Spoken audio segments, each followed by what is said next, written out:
Hey! Hey! So this starts off really depressing, sorry, but I promise it ends up fine. But see, when I started writing it back at mine, in minutes it came up to like 9, and tonight I've only got 6. 5.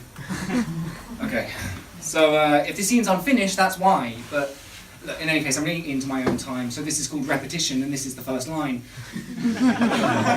I just want to fucking die, you know? I did say it was a depressing poem, but honestly, if you can show up something I can't, then please feel free, because me, I think I'm going to die alone. See, most of us wear our hearts on our sleeves, but he holds his in his chest, where it can most change and most affect everything going on in his head. I think I'm going to die alone, he said. And I have to agree. It's me, sitting on the side of his bed, the frayed knot failure in his hands and his hands on his head, and he said, I think I'm going to die alone. And I just said, I know. Because I can't say that he won't again. I mean, most of our friends lost hope and then went, and yes, he knows that I won't, I guess. But we both know that that is just a stroke of fucking luck. And so it's just us, stuck, sitting, silent. He checks his cheeks and wonders where the time went. I take a breath for the life we've got left, and I say, look, when I said you'd get through this, I meant it. But you've got to try. And he looks at me with nothing in his eyes and just says, fuck you. And I say, fuck me, fuck you. And he says, I wish someone would, that might help. And I'm like, don't. And he says, I know, I'm trying. He says he is. He thinks it too, but look, with what he's got, it's a struggle just to wake up and stay that way. And here he's tasked with moving past yesterday's drunken mistakes, and he can't.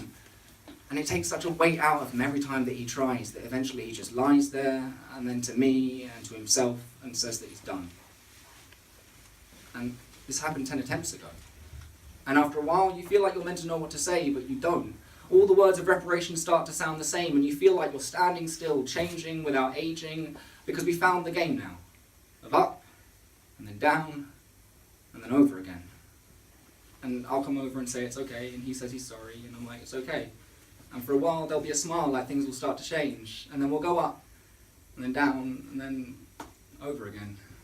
And I'll come over and say it's okay, and he says he's sorry, don't worry, it's okay, and we'll go up, and then down, and then over again, and then up, and then down, and then over again, and then up, and then down, and then over again. And I struggle to say the same things again as we go up and then down and then over again, and he's not even pretending to look ashamed as we go up and then down and then over again. We're just sitting there, staring, unblinking, unfazed, and really just fucking bored.